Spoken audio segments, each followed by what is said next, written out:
was born and raised in North Korea.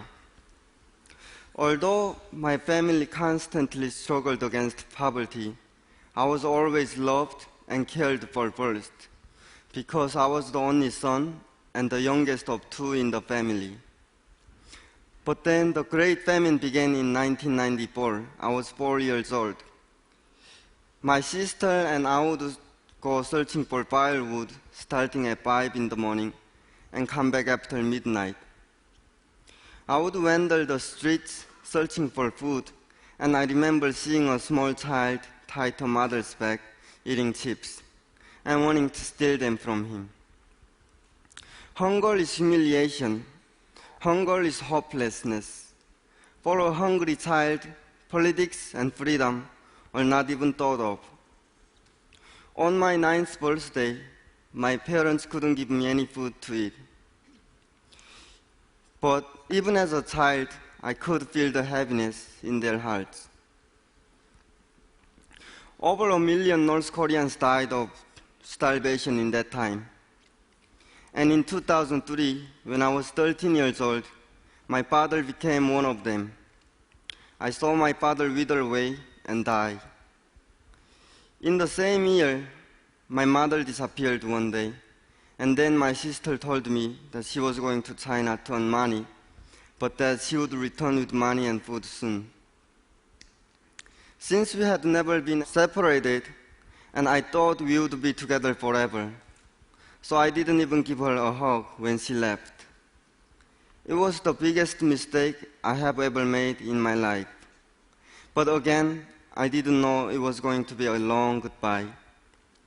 I have not seen my mom and my sister since then. Suddenly, I became an orphan and homeless.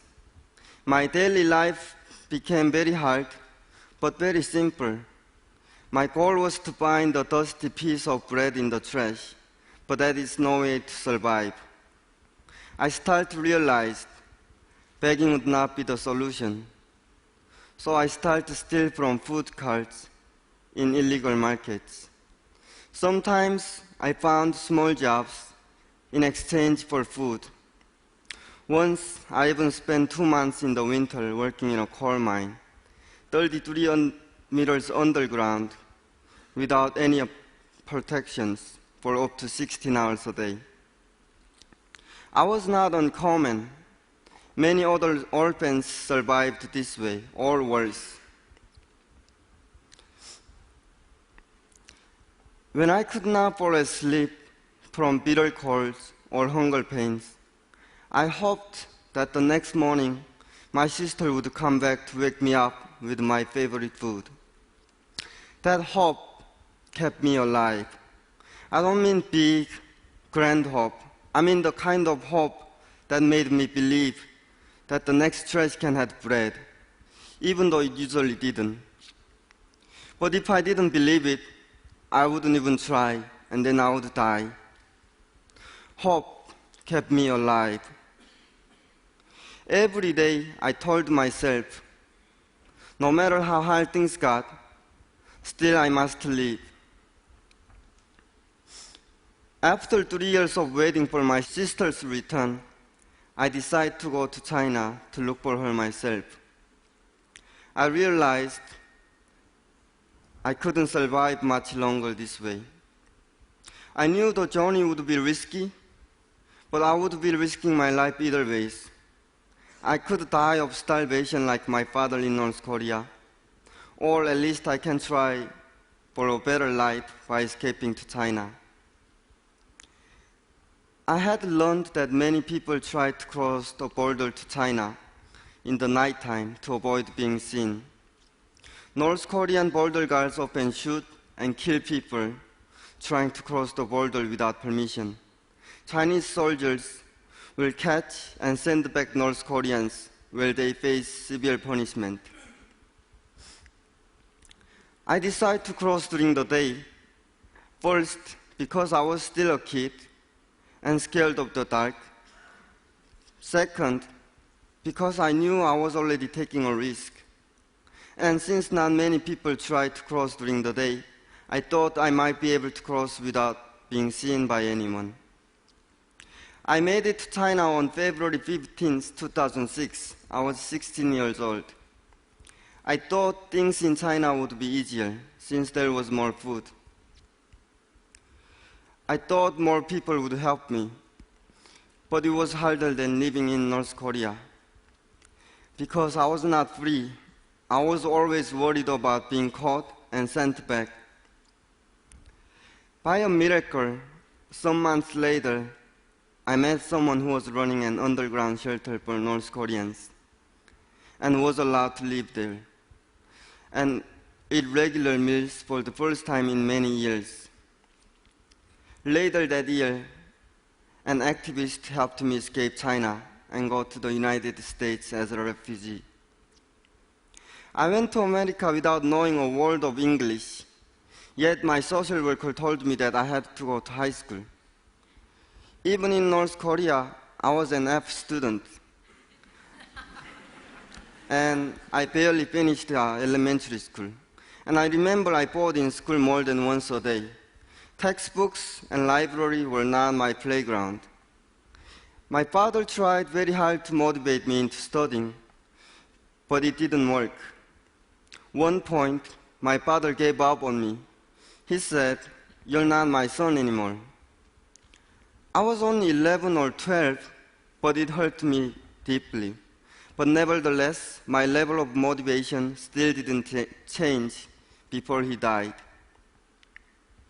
So in America, it was kind of ridiculous that they said I should go high school. I didn't even go to middle school.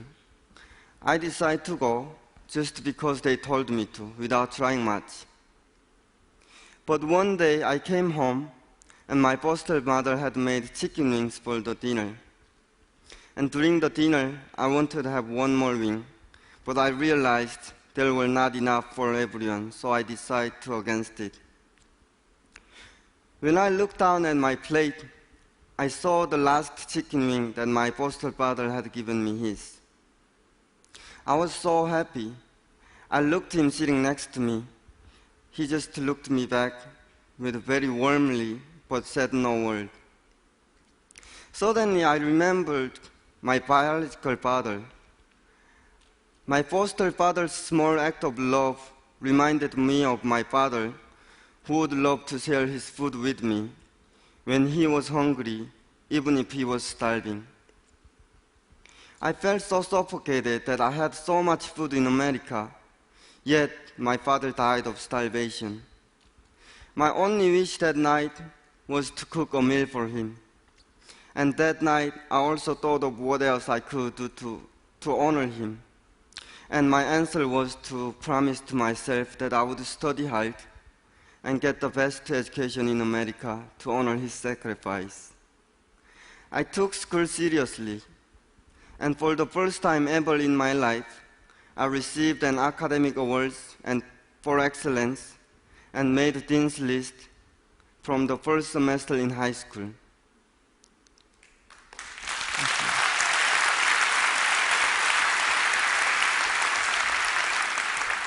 That chicken wing changed my life.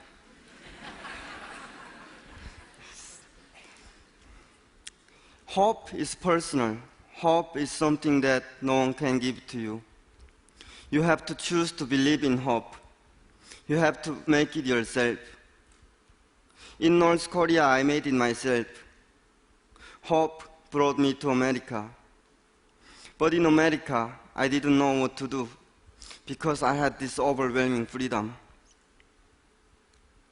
My foster father at that dinner gave me a direction, and he motivated me and gave me a purpose to live in America. I did not come here by myself. I had hope, but hope by itself is not enough. Many people helped me along the way to get here. North Koreans are fighting hard to survive. They have to force themselves to survive, have hope to survive, but they cannot make it without help. This is my message to you. Have a hope for yourself, but also help each other. Life can be hard for everyone, wherever you live. My foster father didn't intend to change my life. In the same way, you may also change someone's life with the even smallest act of love. A piece of bread can satisfy your hunger, and having the hope will bring you bread to keep you alive.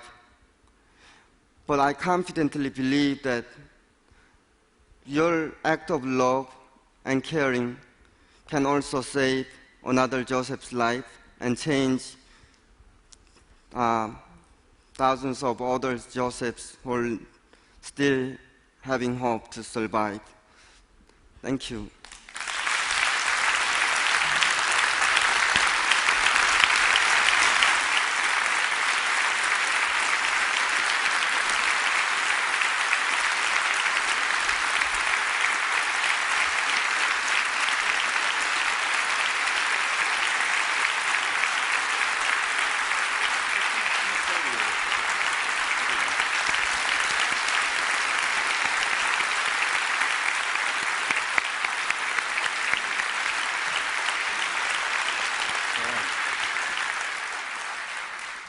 Joseph, thank you for sharing that very personal and special story with us. I know you haven't seen your sister for, you said it was almost exactly a decade, and in the off chance that she may be able to see this, we wanted to give you an opportunity to send her a message. In Korean? Or you can do English then Korean as well. Yeah.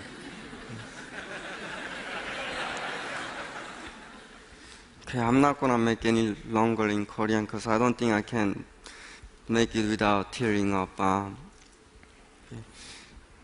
Nuna, it has been already 10 years that I haven't seen you. I just wanted to say that I miss you and I love you. And please come back to me and stay alive. And I still haven't given up my hope to see you. And I will live my life happily and study hard until I see you. And I promise I will not cry again. Yes, I'm just looking forward to see you. And if you can't find me, I will also look for you. And I hope to see you one day. And can I also make a small message to my mom? Sure, please. I haven't spent much time with you, but I know that you still love me and you probably still pray for me and think about me. I just wanted to say thank you for letting me be in this world. Thank you.